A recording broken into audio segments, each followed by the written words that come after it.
When I taught medicine, I discovered that if you didn't make students actually practice intellectual integrity, they wouldn't do it.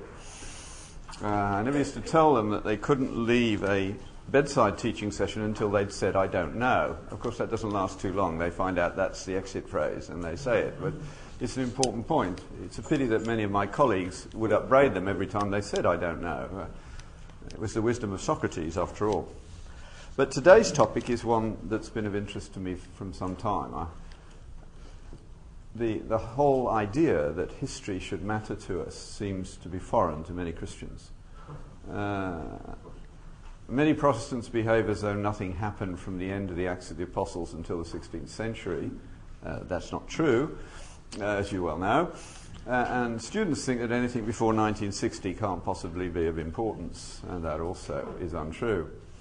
So Ockham to Dawkins is a long stretch, and actually I'm going to start a bit further back, because I'm going to go back to Aristotle, because I think that what has happened to us over the last 4 or 5 centuries was that we disposed of a rich epistemology and replaced it with a thin one. This fits in very well with what J.P. Moreland was talking about on the first evening. For the ancient world, the idea of causation was important. Why do things happen? Change? What's the nature of it?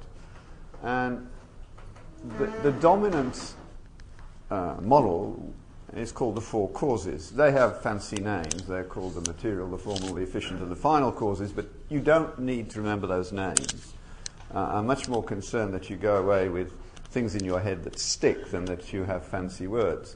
And all you need to get in your head is, when you're asked about causation, think about a statue.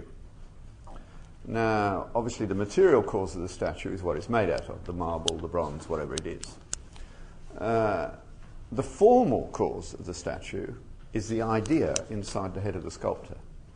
Famously, Michelangelo would say that he would liberate from a block of marble what he had already seen in it. The efficient cause, of course, is the skills and the tools that the sculptor uses. And the final cause is the purpose for which the statue was made, which in ancient times was to beautify the city. Now, if there was the verb, in many cases it would be to uglify the city. In fact, in Ottawa, we have one modern sculptor who is deeply disillusioned with the world. And outside the police station, the main police station in Ottawa, a piece of his sculpture is there. And it's all made out of iron, which was chosen to be highly degradable. And it is, every day, it's rusting away a bit more. I mean, what message is he sending outside the police station about the nature of justice? But he's not far wrong, in actual fact. So those were the 4 causes of the ancient world. And they dominated thinking for a long while. There are many steps in between, but the next one that I want to pick up is Thomas Aquinas' integration of the Christian faith with Aristotelian thought. It was a huge and magnificent piece of intellectual work. Undoubtedly the greatest intellectual feat in several centuries. Interestingly enough, from our point of view particularly, just before he died, a few months before he died, Thomas had a meeting with Jesus in the chapel of the monastery. Another monk was there at the time. Clearly, Thomas saw Jesus, the monk didn't, but he heard 2 sentences. Christ said to Thomas, "It is well done, Thomas, what do you wish?" And Thomas said, "Only you, O Lord." He never wrote another word. He referred to the greatest intellectual feat in several centuries as mere straw. Now later on this afternoon somebody's going to be talking about consciousness. File away that thought about what happened to Thomas and write down on your notebook so that when you get back home you think about it, tacit knowledge, T-A-C-I-T, because we need to major in tacit knowledge if we're going to redeem the university culture. We need to carve out a legitimate place for it. But I have more to say about that in a moment. But conversion, I think, is a superb example of tacit knowledge. I mustn't digress at this point, but if I miss out, bring me back to this. So Thomas integrated Aristotelian thought and the scripture. Obviously his love of the Lord is without question, and what he was trying to do was to hold faith and reason together. We've always struggled with this, as again J.P. Morland said last night. And at our end of the spectrum, our danger is always to fall into faith without reason. It's just as easy to fall into reason without faith.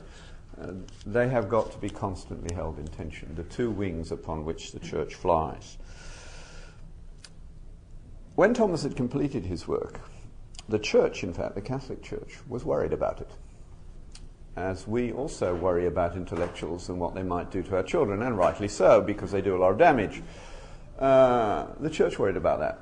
They worried that the teachings of Thomas Aquinas might lead some of the faithful astray.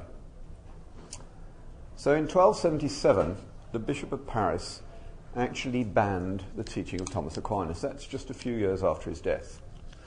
The ban didn't last very long, and in their usual devious fashion, the Brits in Oxford managed to avoid the ban, which really annoyed the academics in Paris, who, being all monks, of course, had to obey the bishop's orders. And you can easily imagine what it felt like. It's rather as though you went back to school in August and found that the dean had said, you can't teach the courses you taught last year, you have to start from scratch. It would not be a pleasant summer, would it? I imagine they all went to the pub and drowned their sorrows, so to speak, for a little while. And then, this is pure artistic license, but I think there's probably some truth to it. I think someone said something like this. We have now recaptured, or until it was banned, and we still have recaptured even though it's banned, deductive Aristotelian logic. And that's a powerful tool. And they all wanted to teach it, but it was forbidden. But what wasn't forbidden was inductive reasoning. Now, Aristotle knew about inductive reasoning, but he never used it because he didn't trust it. He thought the world tended where everything was moving to its rightful place. So an experiment, as we understand it, would only teach you pathology because you were stopping things going to their rightful place by the experiment, and he wasn't interested in pathology at that point. So, although he knew about inductive reasoning, he didn't trust it. But in the 13th century, they started teaching it. And the argument, I think, went something like this. That in Genesis, God had taught us that we should have power over nature. The power of stewardship, not ownership, but power. And we have precious little. All these centuries have passed, and our crops still apparently fail at random. Accidents happen all the while. We have little control over disease, etc., etc. Perhaps it's because our puny human minds are not capable of going from God to the particulars of everyday life. Maybe we should reverse the process.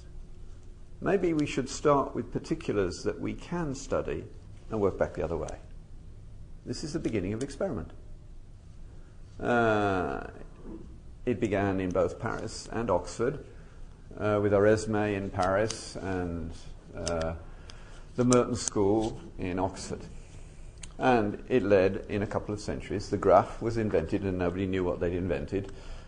What we teach in the first 2 or 3 years at school took 2 or 3 centuries to work out. Well, not 3, but over a century.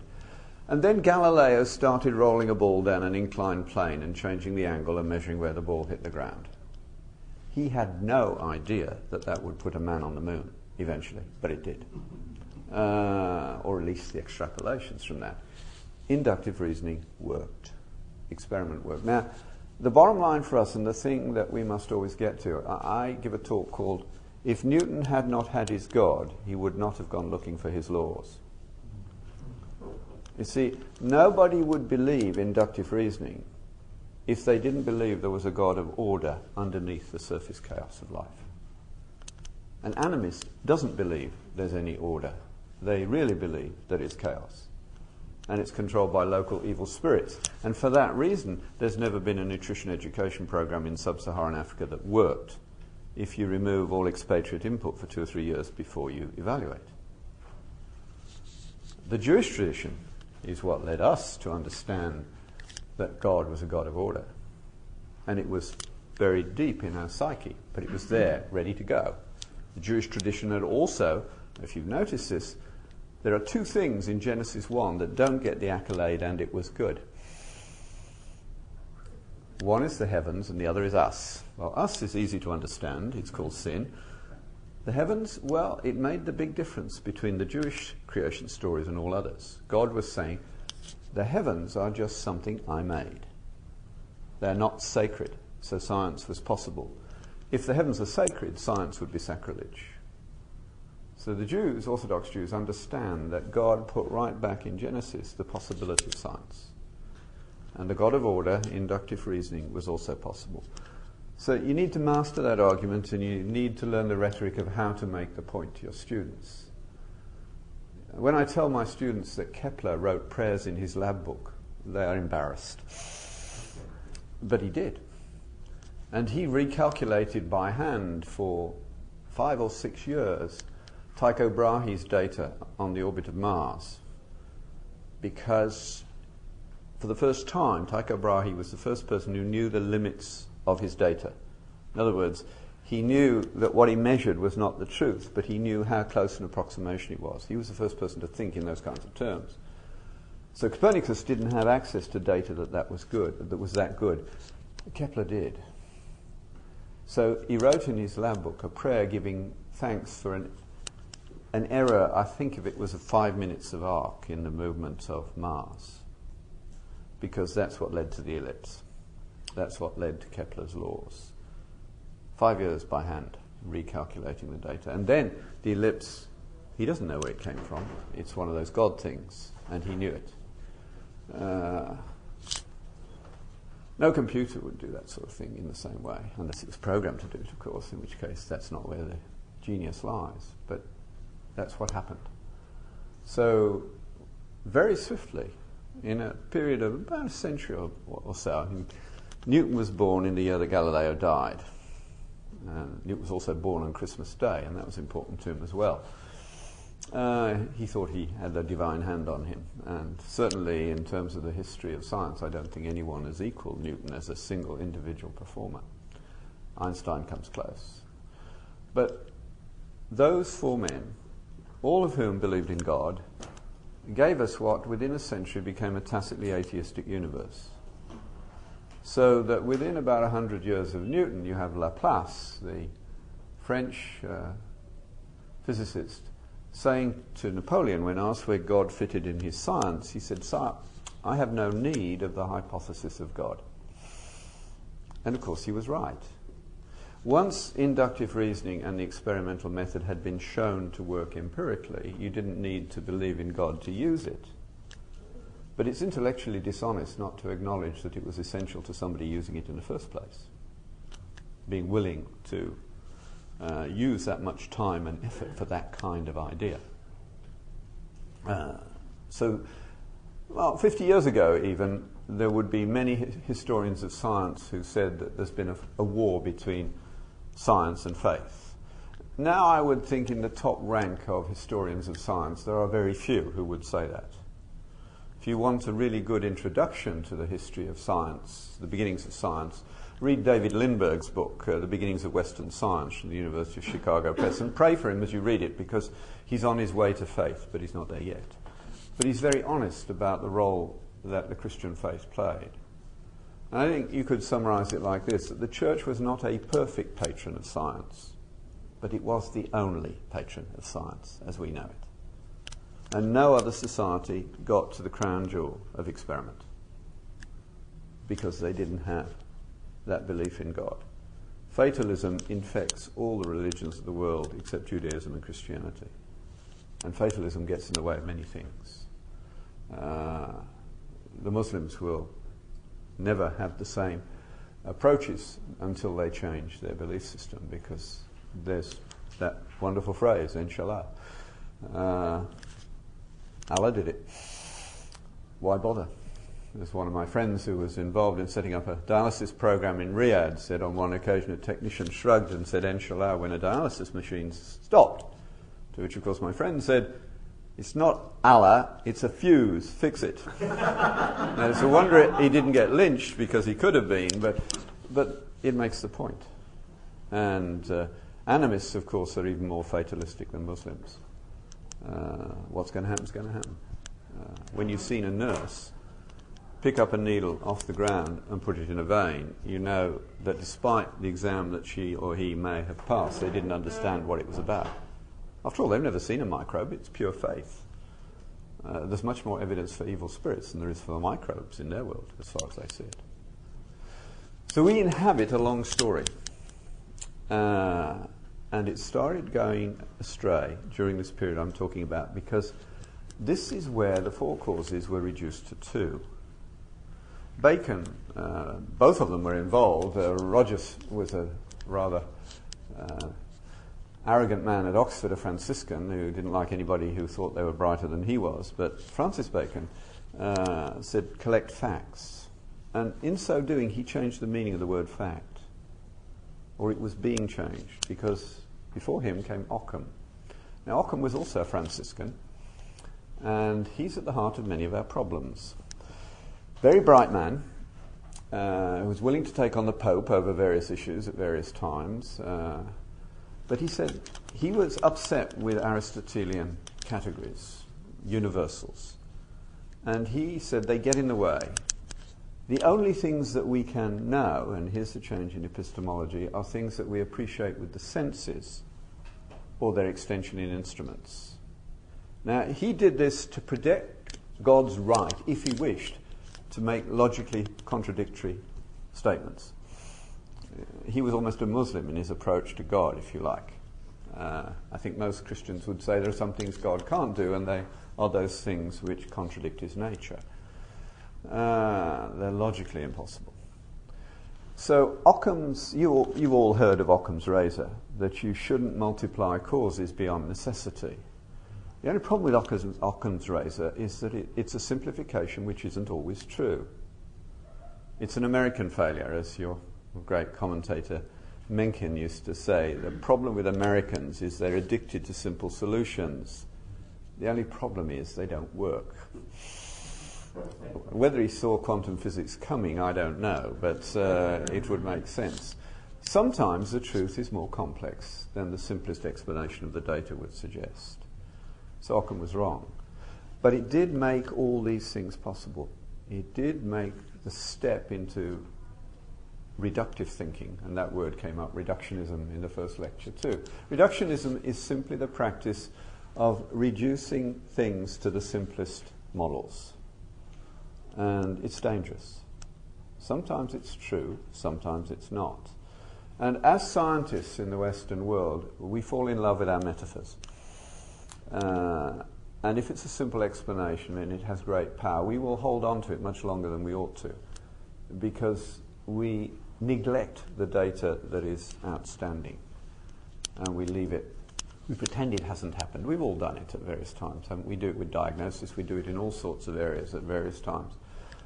We shouldn't. We should look at the world as it is, as far as we're able, and admit that our models don't work. I used to begin my biochemistry lecture, honours lecture, every year with the first lecture, like the lady who spoke this morning at prayer breakfast, only she was nice. She prayed about people leaving her course who were going to be a pain in the backside. I just got rid of them by asking questions they didn't expect, because they weren't there to learn. They were there to get the highest grade possible to get into medical school or whatever. So one of the 3 or 4 things that I did in every opening lecture was to say atoms don't exist. And of course they've just spent 4 years of university fees on learning about atoms, so it wasn't exactly an acceptable statement. But what I wanted them to understand, of course, is that atom is a metaphor. The reality is much more complex than the metaphor.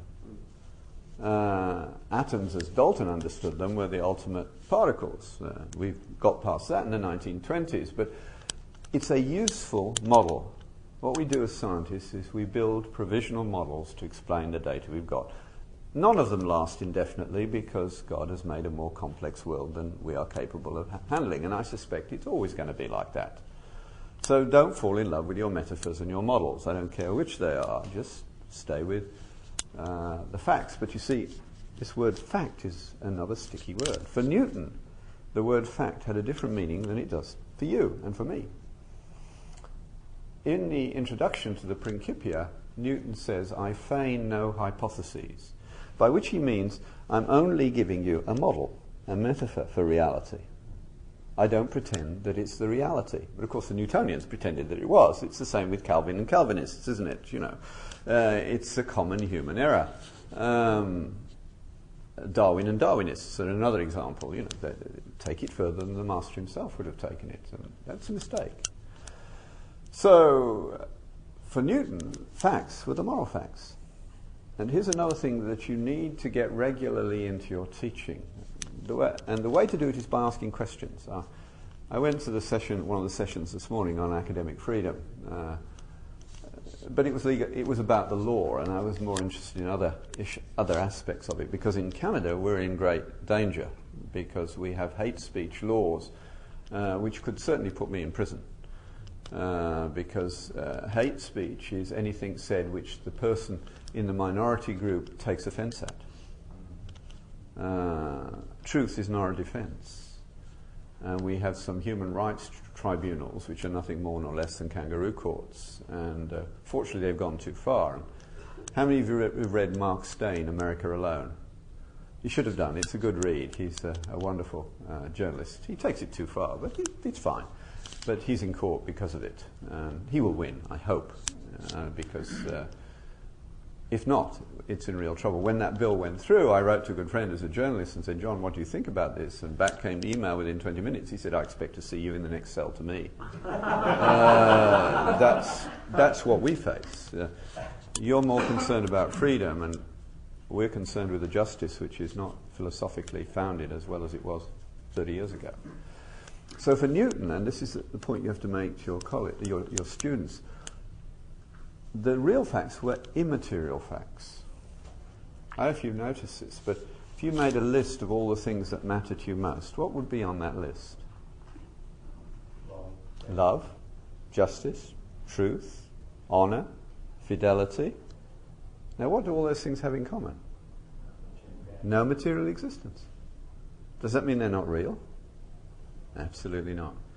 And the one that works with students best, of course, these days is fidelity. Because one of the things that you can say to anybody under the age of 30 is, I know you all hate divorce. And no one will disagree with you. They may say my parents needed to divorce, but if they'd had proper counselling, they wouldn't have got married in the first place because they were incompatible with one another. But that doesn't mean their children enjoyed their divorce. Children come into the world hardwired to expect fidelity from their parents. It's one of the things written in our souls, part of the image of God, I presume. So all the current generation hate divorce. I can get them to ask me to say things which are politically incorrect starting at that point, because I say, if you follow Janet Smith's 4 rules, she would pay you $1,000 if you ever divorced. And what do you think happens next?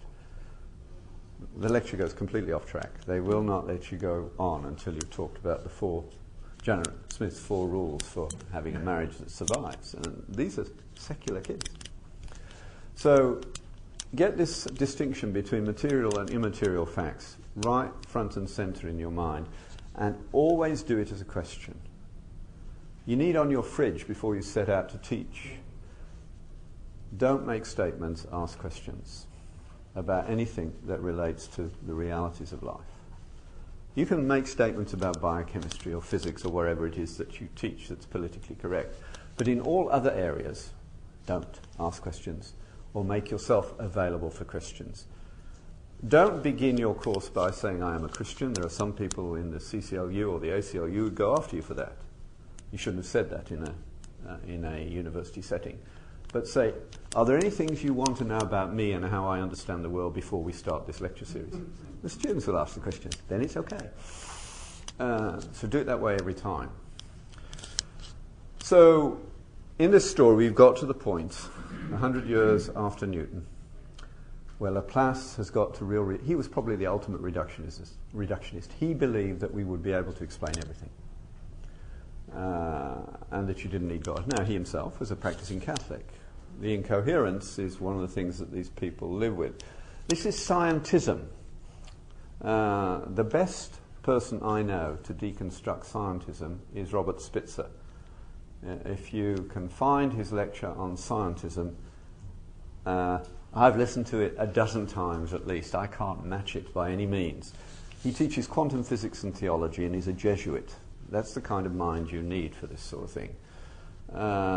When he prays, you think you're listening to a Pentecostal until you analyse the vocabulary and realise that is not a viable proposition. An amazing man. He has as his modest lifetime objective to redeem the culture. He's retiring as president of Gonzaga next year because he thinks he's done all that he can there. He's about 40. And he has a life principles program. Robert Spitzer can get people to talk about God without mentioning God himself. And in fact, the whole of his life principles program is how to talk about the things that matter to us in a secular setting without using the name of God. And it works. I do the same using his techniques with some discussion with him over abortion. I give a regular lecture on abortion, and I have yet to have a single aggressive question at the end of the lecture. The key is to turn the whole thing on its head and ask the question, what would you need to believe to be a coherent, logical and ethical abortionist? And what would you need to believe to hold the opposite position? The difference between the two is not at the level of rationality. Well, it is at the level of rationality. It's not that one is rational and the other is irrational. But in terms of moral rationality, we have no consensus. So both sides need to be represented. And we'll come to that again in a moment as we get a little nearer to Dawkins and what we need to do next. Now, of course, the next major revolution after the Copernican one in science, on the life sciences side, the Greek Copernicus was the physical sciences, but biology followed later, and Darwin was the key move. And Darwin's book is worth reading. It's a stunning piece of rhetoric in many ways. It's not the most logical book that's ever been written, but an incredibly clever book. He spends a long while talking about pigeons to begin with, simply to build the ethos within which his point could be made, and says not one paragraph about human beings in the whole of The Origin of Species. That you get that in The Descent of Man, which most Darwinists don't want you to read, because he is frankly racist. He was a creature of his time, after all. But read The Descent of Man as well as The Origin of Species. They're worth reading. But Darwin comes along and proposes a reductionistic view of the biological world. Explanations purely in terms of things that we could measure. Hopefully. Now, obviously, how that actually turns out, I don't know. And I'm a skeptic by nature. My position is not quite as far as Francis Collins. It's an important question, I know, for you in the US, and so just to demonstrate the technique, I won't answer it, I'll ask you questions. And you might try writing them down, just so that you've got it written down in front of you afterwards. Here's question 1, and you can write your own answer down. Do you believe that the Bible is literally true? And I'll give you a moment just to write that down. I'll watch a few pens to see when they stop writing, and then I know you've written your answer. It's only yes or no, so to speak, or maybe, or whatever. And the common answer here amongst evangelical groups is yes, I believe it to be literally true. And I say, I don't think so, and I think I can prove it to you. When Jesus says, I am the door, do you look for a handle? And the answer this time is, of course, no. You recognize that that's a metaphor. Now, when Mark in the Gospel says of the feeding of the 5,000, they sat down on the grass and it was green, is that a metaphor? What is it? What does it tell you? Is it theologically important that the grass was green? No. But it tells you something. What does it tell you? It tells you the time of year. And I think it tells you that Mark was there. You imagine yourself in Mark's position, sitting at your table writing, and you sit back saying, I'll write about the feeding of the 5,000. And into his mind's eye, he sees the picture of these Jewish robes against a green background. So he writes, they sat down on the grass and it was green. It's reportage. It tells you that this is an eyewitness account. It happened. So now we have the limits. We go from pure metaphor to pure reporting. Now, here's the next question for you to try on your victims. If I read a story to you that began once upon a time in the land of Uz, what kind of story would that be? Fiction. A fairy tale, right? It's also the opening of the book of Job in Tolkien's translation. Now, who knows more about the kind of literature that Job is, you or Tolkien? Who had made the greater study of ancient languages? This is a no-brainer, isn't it? Tolkien says this is a kind of narrative that would appropriately begin once upon a time in the land of Uz. Now, in fact, it's very like that even in the more normal translations. It's simply they don't put it at the beginning. Tolkien, to make the point, does. Now, he also goes on in his marvellous essay on fairy tales to point out to you that fairy tales are truer than the newspaper. But this is truth at an entirely different level. And if you're a physician, I don't think you'd have any doubt that if you were covered with boils, the probability that you would sit down on the ground for several days and have a long discussion about the meaning of suffering is minimal. That might happen after the boils are gone, but it wouldn't be happening while the boils are there in the same way. Now, I don't know what the story behind Job is, but I know it's this idea again, isn't it? The purpose of the statue is to beautify it. The question to ask about Job and about Genesis is, what is it for? Ancient people asked of stories not how do they fit together, but what are they for? So how many creation stories are there in Genesis? At least two, yeah. Do they fit together? Not in our sense.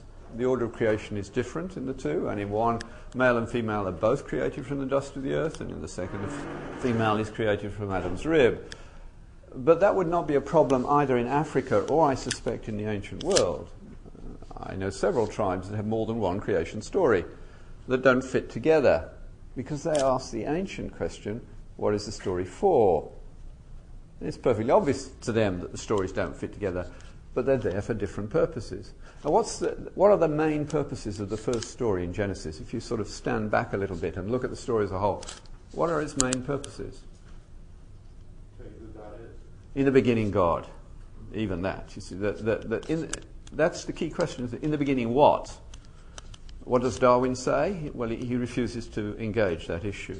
He wants to say that God exists, but that's it. The Bible says in the beginning God, and everything else comes from him and is under him in that sense. What would you put as the second most important comment in Genesis 1? Man created God's image. Yeah. And after the heavens, the only other thing that doesn't get the individual accolade, and it was good. We are different from the animals, not in the material sense, because God has no material existence, but in the immaterial sense. The way I illustrate this nowadays, and it works because the lectures can get a bit heavy and this just lightens it for a moment, but I live on a farm nowadays when I'm not travelling, which is about half the year, and we raise Hereford cattle. And it is Hereford, by the way, not Hereford. There's an E in the middle. I grew up some 25 miles from Hereford, so I do know how to say the word, but I don't expect it to change in America. What it sure said, and in America, English entirely disappears. But why shouldn't it? You outnumber us. But anyway, in that farm, my cattle spend most of the year in the same field, which is basically an east-west field.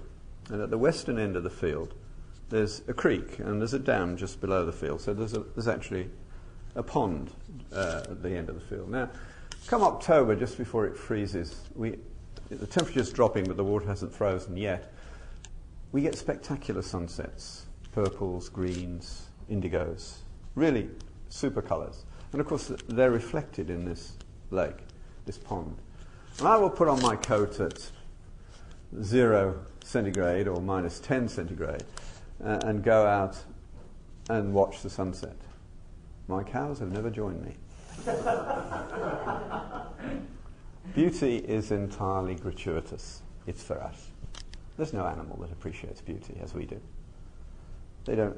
There are things that Darwinists will point to as indications, perhaps, in that direction, but they're always about sex or getting a mate or something like that. It's not gratuitous as it is for us. That we will stop and just, I can remember the first time I heard Mozart's clarinet quintet.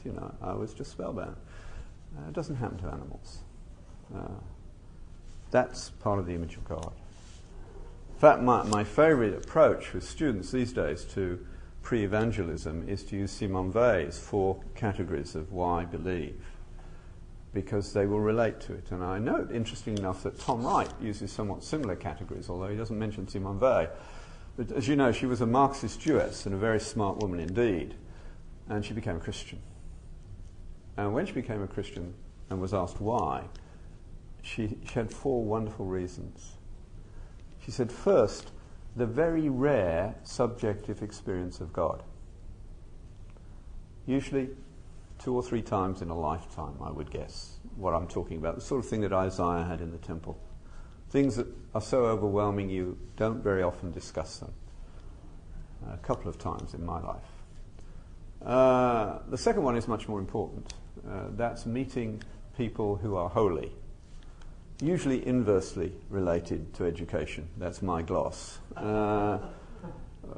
When I was some considerable distance from being an active Christian, when I was living in the Caribbean in Jamaica, I'd gone to church when children arrived because I wanted to bring them up. We'd gone back to church because we realized we couldn't run our marriage without help, and certainly we couldn't bring up children without help.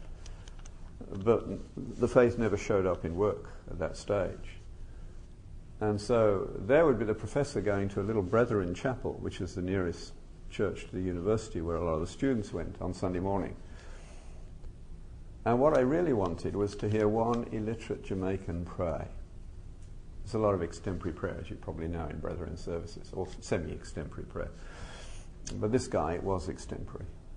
And it was a privilege to listen because he was talking to a God he knew. And it was a privilege to be in on the conversation. That's what she's talking about. It's real. And anybody who denies it is just in denial.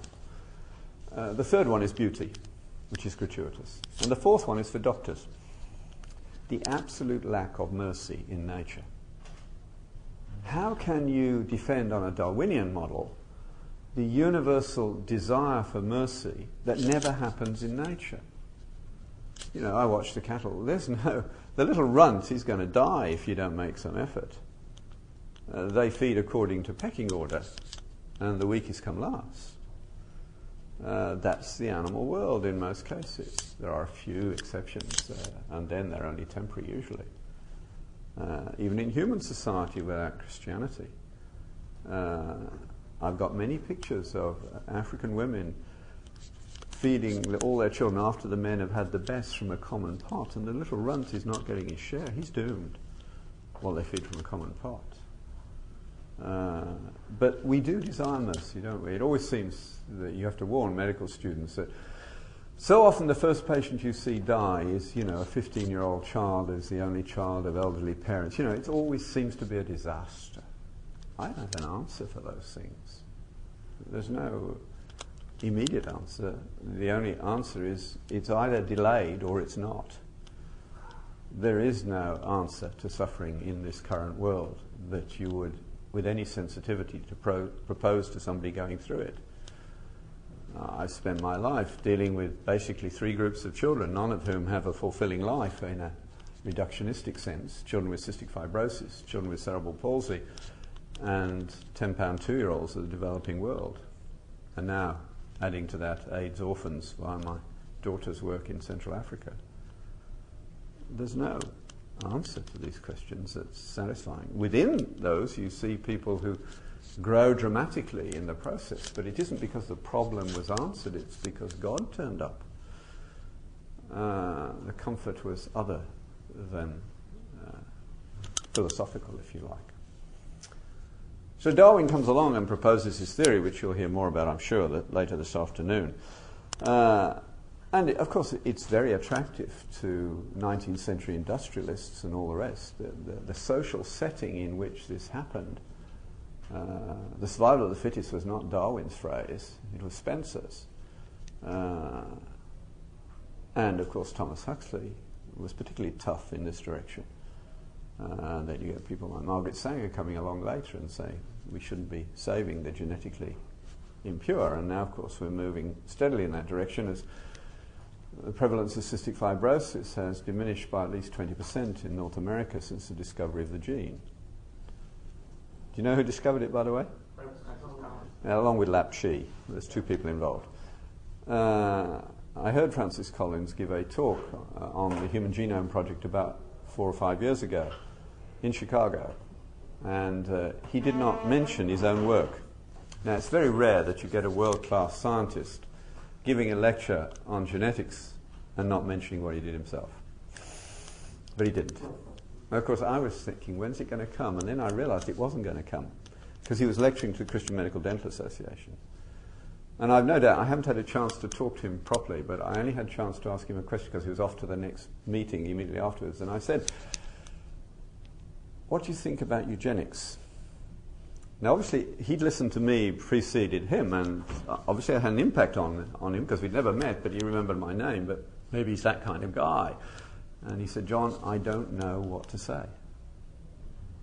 Here's the director of the Human Genome Project who doesn't know what to say about eugenics, but the one use of his discovery has been to do eugenic abortions.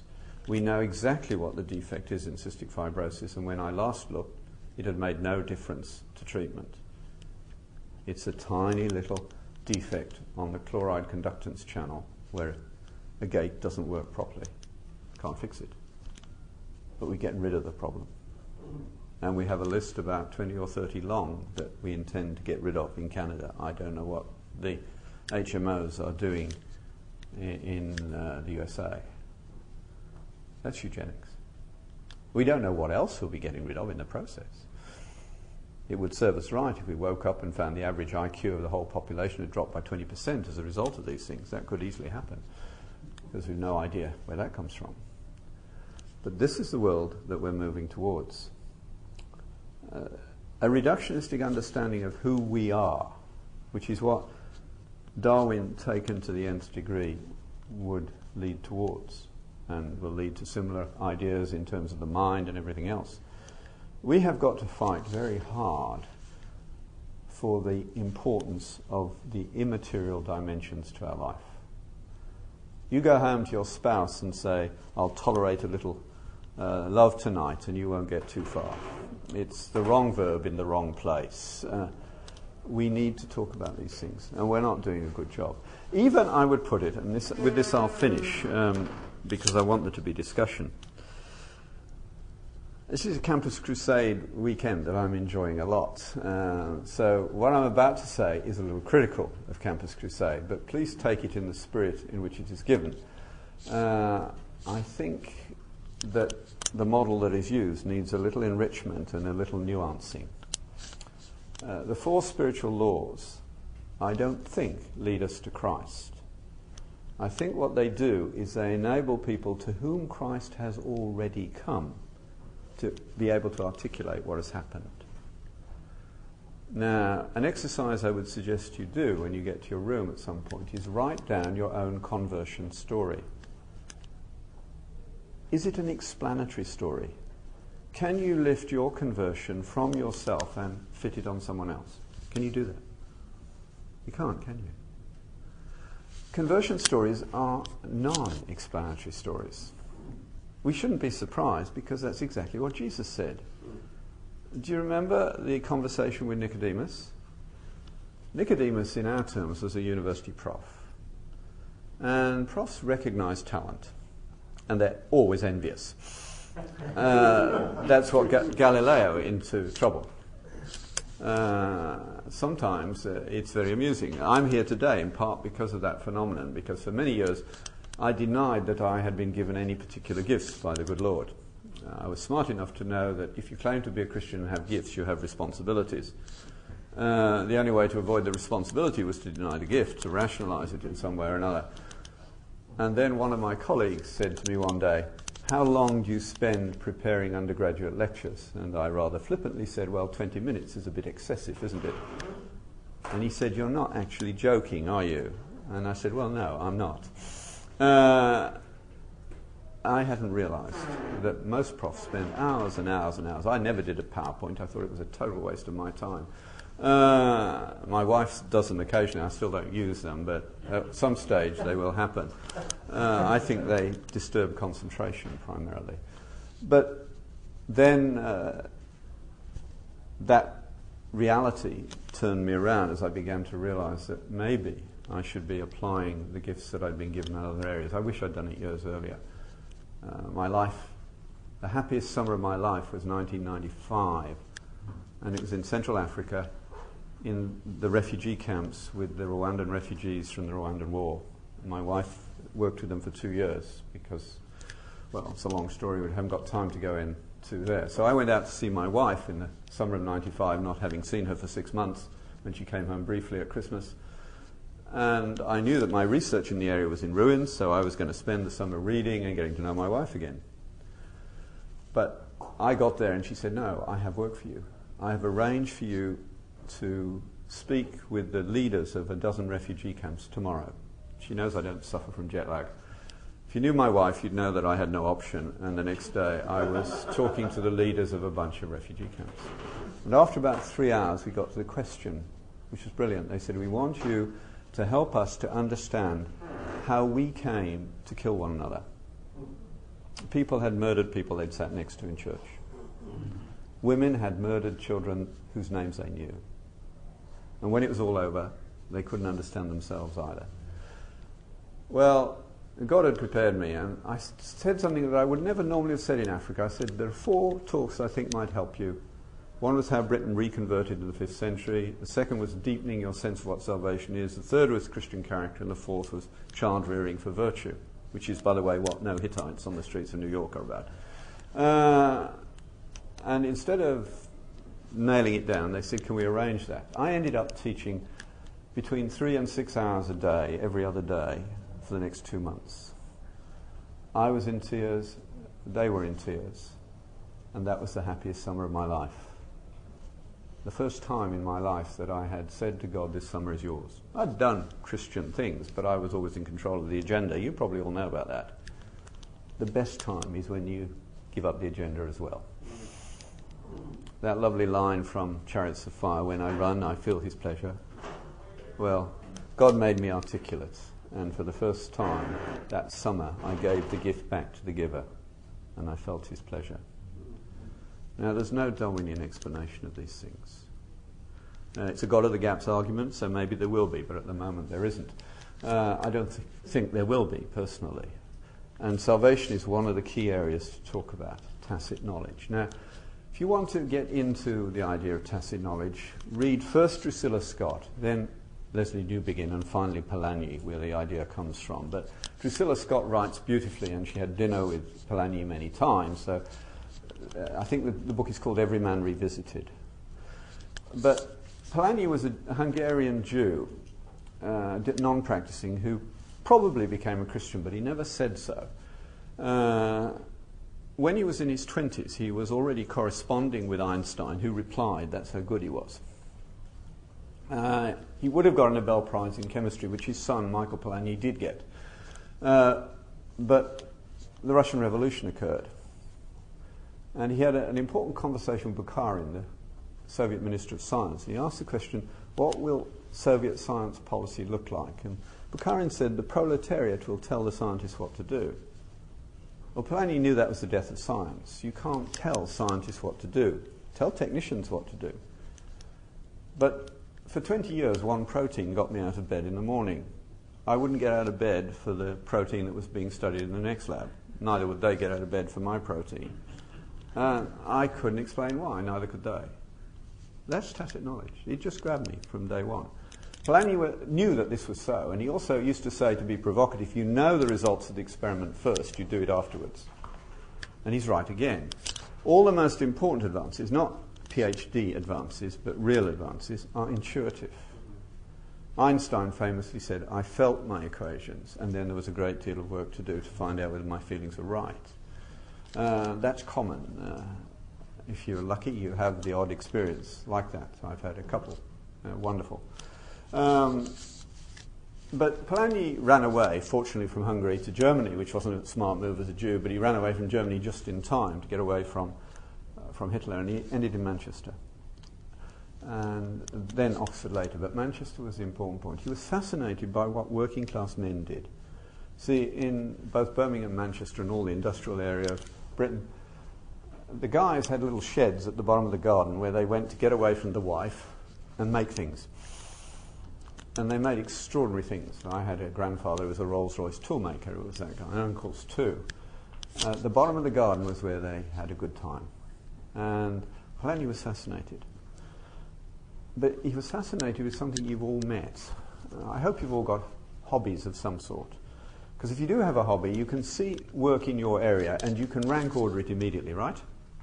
So that's good, that's better, that's not so good. You rationalize afterwards how you did that. You did it instantly. And the best example that Polanyi has is the making of violins.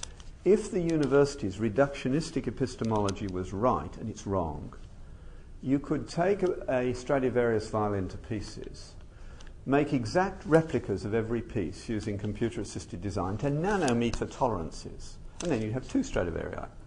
But you wouldn't. You'd still only have one, and you've got to get it back together again as well. You can't do it that way. That's why there's no 101 course on how to make violins that's of any value in that sense. Now, if you want to be a violin maker today, you have to find a modern violin maker who's very good. And who will tell you that? Someone like Pinchas Ockham, who, when listening to violins, can sometimes tell you which Stradivarius is being played. He can hear it. I can't. You probably can't. So you go to such a man and say, sir, I want to be a violin maker. And he says, well, show me some of your work. In most cases, he'll say, don't waste your time. He might say, possibly. So you sweep the floor, make the coffee, watch, and eventually you get to the point where he gives you a valuable piece of alpine pine to cut out. You cut it out, and then he takes it from you, and he feels it. He says, you've taken too much off here. This will never be a great violin. Now, he knows that if a violin is going to sing, it's not about the strings, it's about how it all fits together. It's the wood that makes the tone. He knows whether it's going to work or not. Can he tell you what it is? No. It's the same in surgery. You can go in, and as far as the administrators are concerned, a cholecystectomy is a cholecystectomy. They all have the same price tag attached. If you ask any physician, and he'll tell you, I'm not having a cholecystectomy done by him, but I will have it done by him. They're not all the same, because the difference can't be measured. One guy has a feel for tissues, there's no blood loss. The other guy's a butcher. But you can't. You can rationalise there's blood loss, there isn't. But you knew that before. You just have to watch him if you know what's about. Even at the level of physicianly interaction with patients, much less so now because we're being turned into technicians. But I remember the first time it happened to me. A guy came into outpatients in London, and I knew the diagnosis before he said a word. I couldn't work out how I'd done it because I then asked all the questions, did the tests, and I was right. He got angina. Now, I realised he was an inarticulate sort of man. He came in and I said, what's your problem? And he couldn't find the word he wanted, and I had seen his hands clenching and unclenching. And I obviously had done the analysis. He's trying to find the word tight, constricting, and he doesn't have the vocabulary. That's exactly how it feels when you've got angina. If they say I've got a pain here, you know that's not a problem, but they talk about this and you know they have. So I got there. It's a very simple example. One you can all know. You could all tell me how to recognise your spouse or your parents or your children. But would it be the way you do it? No, it wouldn't. You do it instantly and nobody knows how you do it. You can rationalise afterwards. We need to make that distinction. We need to introduce our students to that level of sophisticated epistemology. Conversion is a very, very good example. They don't explain. They tell what was happening, how you felt. Let me just, to finish, 1 minute, read one of my favourite examples of this. It's William Cowper's conversion. William Cowper is the poet who wrote the hymn, God Moves in a Mysterious Way, His Wonders to Perform. one you know, he was also afflicted with depression all his life, despite the fact that he had, what's his name of Amazing Grace as his pastor. His name I've forgotten at the moment. John Newton, thank you. But this is what William Cooper wrote. And it's not the four spiritual laws. I'm not saying they're wrong. Jesus says to Nicodemus, unless you're born of the Spirit, you cannot comprehend. That's not... The four spiritual laws, the enemy's actually got a bit of an outpost in your head because you're agreeing to present conversion in the terms which the modern society wishes. It's propositional, which is what they want. Shouldn't go there. Jesus would never do that. Now, it does help, as I've said, but stick to the real thing. This is Cooper. He describes how he was under conviction of sin and in agony of soul. He could find no peace. He was walking back and forth in his room, almost at the point of despair, feeling utterly hopeless, not knowing what to do with himself. Suddenly, in sheer desperation, he sat down on a chair by the window. There was a Bible there, so he picked it up and opened it, and he happened to come to Romans 3. He wrote, "The passage which met my eye was the 25th verse of the 3rd chapter of Romans. On reading it, I received immediate power to believe. The rays of the Sun of Righteousness fell on me in all their fullness. I saw the complete sufficiency of the expiation which Christ had wrought for my pardon and entire justification. In an instant I believed and received the peace of the gospel. If the arm of Almighty God had not supported me, I believe I should have been overwhelmed with gratitude and joy. My eyes filled with tears. Transports choked my utterances. I could only look to heaven in silent fear, overflowing with love and wonder." We have to reintroduce to our world at least two epistemologies, and they're both valid. I practice reductionistic science, which was tacitly atheistic. I call it an atheistic fiction. I practice science to find out how much of God's world I could understand without invoking God as the explanation. I think that's the right way to do science. Doesn't mean I believe there is no God, far from it. But these things, they are real, and they can be explained, in my view, in no other way. Thank you. Now, I don't know. The questions, there were a lot of, as my wife would tell me, far too many rabbit trails that left you dangling at one point or another. That's part of the deal. Dennis, bring me back to... Just a comment, I think we're on the same page. Is it fair to say that when we come to our evangelical apologetics today, that in effect we are critical positivists in many ways? Yes. Now, you better unpack that for the benefit of everybody else. I mean, positivism, yes. But positivism is basic. Well, scientism and positivism are very similar. The same. Obviously, Christians are not positivists. No. Scientists, but we've been very enamored by the method, and we want to shape our epistemology in light of the academy. Yeah. Now, there's a side that we come down. Even within the church. Oh, it's within. It's That's where the problem lies. Yeah. Yeah. I agree entirely. And we need to be up front and centre about the fact that, as Jesus said, I'll tell you what happened to me and you can't understand. Now, my favourite verse for getting students to move on is in fact John 7:17. You get to I find students, of course, they have opinions about the Bible having never read it. And I say, if you came to my class with an opinion about a paper you hadn't read and I trashed you, would you have any grounds for complaint? And the answer is no. And I say, well, I won't trash you now, but here, I know you're lazy. Just read the first 7 chapters of John's Gospel before you have another opinion about the Bible. And when you get to verse 17 of chapter 7, by that stage, Jesus is saying, in effect, through John, I know this is a problem for you. He said that to Jews, unless you drink my blood, you're no part of me.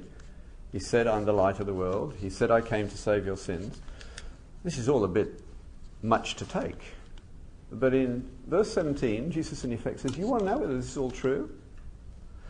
The only way you can find out is by doing the experiment. Live as though it is, and you will find that it is. Very, very dangerous experiment to do, but only somebody who's intellectually dishonest would refuse to do it.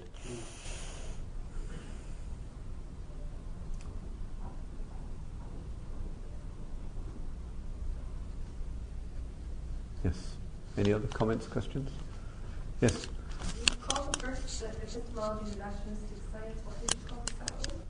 Oh, Christian is the one that I would use, and we have lots of space for this now. Medicine is leading the way, fortunately, because the liberals have made a couple of very bad mistakes.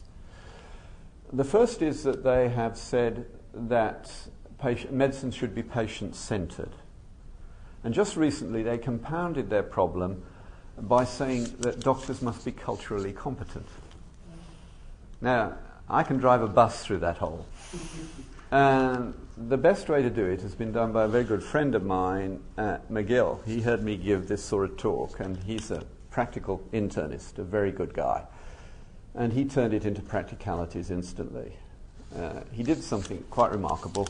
He volunteered to teach the Introduction to Clinical Skills course, which nobody in their right mind volunteers to do, because you're telling students that they can hear sounds that are separated by 0.02 of a second, and they don't think you can do that. But in order to get out of the course, they'll say they can hear it. With training, you can do it. So it's really a course in applied hypocrisy. They say, yes, I can feel that spleen when they can't, etc., etc. But mission accomplished, at least they know there's something like that out there. But he did it because he saw another opportunity. And what he did was brilliant. The first thing he did was he got the students in McGill to identify their own belief system.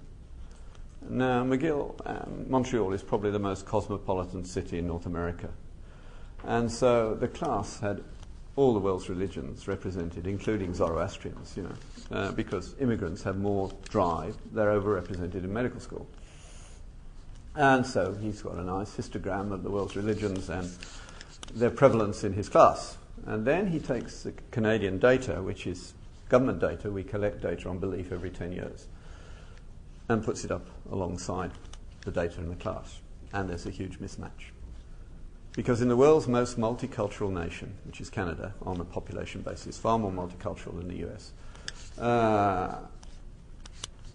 the data is amazing. The Liberals wanted it collected. They wanted ethnicity, but fortunately StatsCan is a good organisation. They said ethnicity is a waste of time. You can't really do it.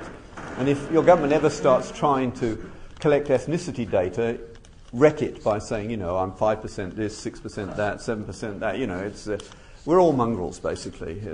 Some are Asian mongrels, some are black mongrels, some are white mongrels, but basically we're all mongrels. It's not the way to go. And it's getting mixed up more every day. But belief you can do, so that's what they did. Now, being a good organisation, if you got fingered for that subset, they sent you all the world's known religions. And what they did was they filled it in backwards, Canadians. They found out what they were by knowing what they were not. I'm not a Zoroastrian, don't know what it is. I'm not a Satanist, I'm not a nothing, not an atheist or agnostic, and I'm not actually a Jew, a Muslim, a Hindu or a Buddhist. Oh dear, I must be Christian. And Canada is a nation of, oh dear, I must be Christian people. They don't go to church that much, about 20%, and they're not proud of the fact. But insofar as they have any means of handling death and suffering, they're Judeo-Christian ideas. They're not Muslim, they're not animist, they're not secular. And in the end, out of the 30 million Canadians, we have a stable population up there because our immigration rate and our abortion rate match. So we're changing the population without changing the number of people in the country, which is frightening. And in the end, out of the 30 million, almost 14 million decided they were Catholic. Almost 10 million decided they were Protestant. Your ratio would be reversed in a bit more. What do you think the third biggest religion is in both Canada, the US, and I believe certainly Britain? No, it's way down the list. The third one is nothingness, no known beliefs. I call it Seinfeldism. That's a show about nothing in which nothing has consequences and nothing ever happens. The banal way of the American life. And it's throughout Europe as well. So nothingness was about 3.5 million at that stage. That was 1991. No other group then exceeded 400,000. And David looks at the two sets of data and says to the students, is there a mismatch? And they're honest. Yes, there is. He said, I've arranged to help you. Because your patients are going to be in these two groups, aren't they? But he'd gone round his colleagues. He found a Greek Orthodox physician, a Catholic, a liberal Protestant, an evangelical Protestant, a Jew, a Muslim, and a Hindu. Couldn't actually find a Buddhist. And he got them to bring their priest, rabbi, imam, pastor. And so the students rotated around these pairings of pastor and physician that afternoon, and they discussed with each ethnic group, each belief group, how our people understand what it is to die and suffer well. It was by far and away the most popular event in the whole of the introductory course to clinical medicine. David himself actually cheated a little bit. He took his pastor's wife with him. Didn't tell them that. And she was an oncology nurse. And she told the story of a woman who was going to die in the next 6 months, who had 2 children under the age of 10. And how are you going to help this woman cope with that experience? And when she'd finished this third-person description, she said, "I'm that woman." And the class all burst into tears. They didn't go to the next class. And they said, "Why don't we have more things like this?" It's open season for us, because meaning is up for grabs, and we have it and they don't. The big problem with Darwinism is it gives you no meaning. It does not tell you why you should do good things. Altruism is the big problem. If you need a book on that, read David Stowe from Australia, an atheistic philosopher who will have no truck with the philosophical incoherence of Darwinism over altruism. He's Australia's best philosopher over the last 25 years. He actually committed suicide when he found he got cancer. But the book called Darwinian Fairy Tales is an absolutely superb piece of philosophical writing. And of course, he's not alone. Nagel, Midgley, Anthony Flew, you name it, they're all trashing Dawkins' philosophy. He's good on biology, he should stick there. He's absolutely useless on philosophy. The problem is that he gets to the top of the New York bestsellers list, along with Hitchens and Dennett and Harris and all the rest. But we need to learn to trash them at that level, the philosophical level. And the David Stowe book, Darwinian Fairy Tales, required summer reading. Yep. Thank you, Jack. Sorry? How do you spell it? S-T-O-V-E, just like the oven, you know. Oh, by the way, can I make one other quick bid, because I probably won't have a chance any time else this weekend. I teach the history of ideas now because about 15 years ago, 6 professors in the University of Ottawa were brought together by Providence, I believe. We'd all got to the same stage of seeing our students forgetting what the university was about, truth, and actually coming only to get pieces of paper to deliver at the weekend. It was not satisfying. And we began by having a reading group to read about everything good that had been written about the nature of education. Our most hated faculty was the Faculty of Education, because we hold them responsible for wrecking the system, because they presume to teach something which is the conjunction of 2 passions, and you can't teach passion. And we decided at the end that the way to protect our young people from this disaster was not a Bible school, but the history of ideas.